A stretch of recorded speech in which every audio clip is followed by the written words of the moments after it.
दोस्तों, आप न्यूज़ तो देखते ही होंगे, जिसमें कुछ अच्छी तो कुछ बुरी खबर सुनने को मिलती है।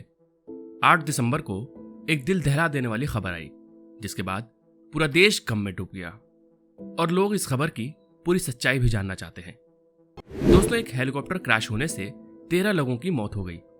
उनमें से कुछ लोगों ने कुछ ऐसे कारनामे भी कर दिखाए हैं जो आम इंसान नहीं कर सकता। एक शख्स जिसके जाने के बाद भारत के लोग CDS बिपिन रावत जी के काम की सराहना करते हुए उन्हें याद कर रहे हैं।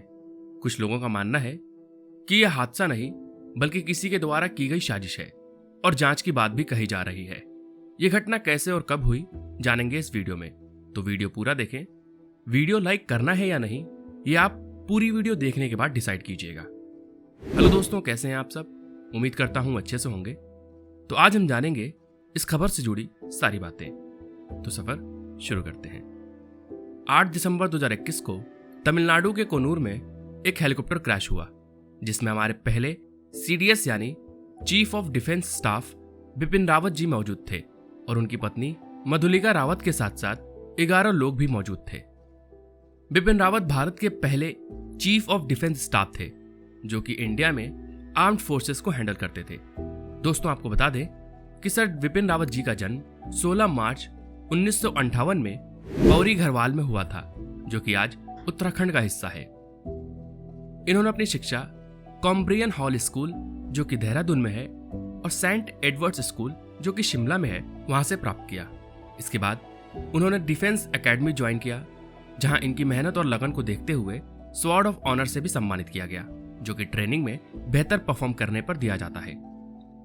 उनकी कई पीढ़ियों ने अपना योगदान देश के हित में दिया है। रावत जी के दादा भी सेना में रहे और देश की सेवा की, और दादा के ही नक्शे कदम पर चले रावत जी के चाचा जी और पिताजी। इन्हीं लोगों से इंस्पायर थे रावत जी भी। बचपन से ही देश की सेवा करने का सोच रखने वाले रावत जी अब हमारे बीच नहीं हैं। पीढ़ी दर पीढ़ी से ये लोग देश की सेवा अलग अलग किरदार में करते आए हैं। दादा सेना में थे और चाचा हवलदार, जो कि अब रिटायर हो चुके हैं। वहीं रावत जी के पिता लेफ्टिनेंट जनरल थे। दिसंबर 1978 में बिपिन रावत जी ने देश की सेवा करने का जिम्मा अपने हाथ में लिया। 1978 में ही इंडियन आर्मी एकेडमी से स्वॉर्ड ऑफ ऑनर के साथ ग्रेजुएट हुए थे। सेना प्रमुख बनने से पहले साउदर्न कमांड के प्रमुख भी रह चुके हैं। आपको ये भी बता दें कि सेना प्रमुख यानी चीफ ऑफ आर्मी स्टाफ अभी तक का इंडियन आर्मी का सबसे ऊंचा पद है, जिस पर रहकर बिपिन रावत जी ने देश की सेवा की है। दिसंबर 2016 में बिपिन रावत जी को सेना प्रमुख बना दिया गया। इसके बाद ये 2019 तक इस पद पर बने रहे। 3 साल इस पद पर बने रहने के बाद 1 जनवरी 2020 को ये चीफ ऑफ डिफेंस स्टाफ बने, जो कि देश को पहला CDF स्टाफ के रूप में विपिन जी मिले। दोस्तों, जनरल रावत जी का इस देश को योगदान अनगिनत है। कारगिल युद्ध के बाद सुब्रमण्यम के रिपोर्ट के हिसाब से ये साफ जाहिर होता है कि तीनों सेना में तालमेल की कमी थी। इस समस्या को दूर करने के लिए जनरल रावत जी को असाइन किया गया था, ताकि तीनों सेना के बीच तालमेल बनाया जा सके और एकजुट होकर दुश्मनों पर हावी हो सके। लेकिन ये काम इतना आसान भी नहीं था। इस काम में बहुत अड़चनें आई, लेकिन रावत जी ने ठान लिया था कि वो अपने काम को पूरी ईमानदारी से निभाएंगे, और इनकी ईमानदारी का ही नतीजा आज हम देख रहे हैं। तालमेल बिठाने के लिए रावत जी ने इसका सॉल्यूशन ये निकाला कि तीनों सेना एक ही बटालियन में ट्रेनिंग करेंगे, ताकि टीम में काम किया जा सके और तालमेल को सुधारा जा सके।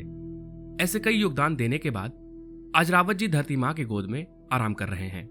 जिंदगी की भागदौड़ को पीछे छोड़ दिया है, लेकिन जो रास्ता किस्मत ने इनके लिए चुना वो दिल दहला देने वाला था। 8 दिसंबर को एक हादसे में इनकी मौत हो गई। दोस्तों, ये उम्मीद बिल्कुल नहीं थी कि ऐसा कुछ हो भी सकता है। हम आपको बता दें कि जो हेलीकॉप्टर चालक थे वो भी पहली बार हेलीकॉप्टर नहीं उड़ा रहे थे, ना ही वो नौसिखिया थे। लेकिन किस्मत कब क्या मोड़ ले किसी को नहीं मालूम, और कब आप आसमान से जमीन पर आ जाएं कोई नहीं जानता। जिस हेलीकॉप्टर से यह हादसा हुआ वो कोई आम हेलीकॉप्टर नहीं था। यहाँ तक कि हमारे देश के प्रधानमंत्री नरेंद्र मोदी जी भी यही हेलीकॉप्टर सफर के लिए इस्तेमाल करते हैं। सारी सुविधाओं और सेफ्टी फीचर्स के साथ इस हेलीकॉप्टर को जमीन पर उतारा गया था। इसका नाम Mi-17V5 है, जो कि Mi-17 का ही एक अपडेटेड वर्जन है। यह हेलीकॉप्टर इतना रिलायबल है कि इंडियन फोर्स भी इसे इस्तेमाल करती है। इस हेलीकॉप्टर को रशिया की कजान हेलीकॉप्टर कंपनी ने बनाया है। ये पहली बार नहीं था जब रशिया ने भारत के लिए हेलीकॉप्टर बनाया था। यह हेलीकॉप्टर खासकर इंडियन आर्मी के लिए बनाया गया है। सेफ्टी के साथ इसकी पावर और कैपेसिटी भी बहुत ज्यादा है। यह हेलीकॉप्टर एक छोटी बटालियन को उनके सामान के साथ किसी भी मिशन पर ले जा सकता है। आपको बता दें कि इस हेलीकॉप्टर की रेंज 11,000 किलोमीटर है और करीब 13,000 किलो का वजन लेकर उड़ सकता है। इसकी रफ्तार की बात करें, यह करीब 250 की रफ्तार से उड़ान भर सकता है। किसी कारणवश अगर अंदर सामान ना आ पाए तो यह हेलीकॉप्टर सामान अपने नीचे लटकाकर 6,000 फीट तक की ऊंचाई भर सकता है। इसी बात से ही आप अंदाजा लगा सकते हैं कि ये कितना मजबूत और शक्तिशाली है। दोस्तों, जिस दिन यह घटना दुर्घटना हुई उस दिन सुबह जनरल रावत पालन से निकलकर सुलूर पहुंचे थे, जो कि तमिलनाडु में पड़ता है। आपको बता दें कि सुलूर में तेजास का पहला स्क्वाड तैनात है। सुलूर से जनरल रावत को defence service staff college Tamil Nadu में जाना था, लेकिन वहां पहुंचने से पहले ही उनका हेलीकॉप्टर क्रैश हो गया और उनका अंतिम सफर अधूरा रह गया। इसी जगह पर जनरल रावत कैडेट से इंटरेक्शन करके उनका हौसला अफजाई करने वाले थे, ताकि वो अपने एकता और शक्ति का इस्तेमाल करके देश को अलग ऊंचाइयों तक ले जा पाए। जनरल विपिन रावत की पत्नी मधुलिका रावत जी DWWA की प्रेसिडेंट थी। यही कारण था कि वो भी जनरल के साथ सफर कर रही थी। सुलूर में विपिन सर अपना काम खत्म करके कॉलेज के लिए निकले, लेकिन कॉलेज पहुंचने से पहले ही यह हादसा हो गया। हादसे की थोड़ी देर बाद ही यह खबर मीडिया में फैल गई और देखते ही देखते पूरे भारत को पता चल गया।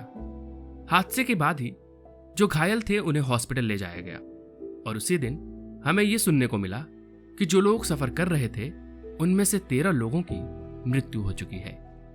इस खबर को सुनते ही पूरा भारत गमगीन हो गया और शहीदों की आत्मा की शांति के लिए प्रार्थना करने लगा।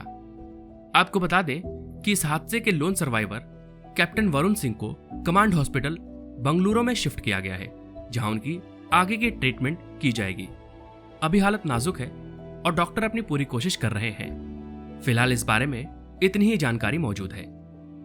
पीएम मोदी ने CDS विपिन रावत को श्रद्धांजलि दी। Army chief general MM Naravane, navy chief admiral R Harikumar और air chief marshal VR Chaudhary भी जनरल रावत और उनकी पत्नी मधुलिका रावत के साथ 11 शहीदों को श्रद्धांजलि दी। दोस्तों, भारत अपना एक बेटा खो चुका है और उसकी भरपाई कोई नहीं कर सकता। आपको बता दें कि सर रावत का यह पहला क्रैश नहीं था। इससे पहले भी उनका हेलीकॉप्टर क्रैश हो चुका है, लेकिन वो सही सलामत निकल आए थे। यही वजह है जो क्रैश को साजिश बताया जा रहा है। यह बात कितनी सही है ये तो जांच के बाद ही पता चलेगा। उस वक्त यह हादसा नागालैंड में हुआ था और रावत जी चीता हेलीकॉप्टर पर सफर कर रहे थे। हालांकि हेलीकॉप्टर ज्यादा ऊंचाई पर नहीं उड़ रहा था, यही वजह थी उन्हें गंभीर चोट नहीं आई।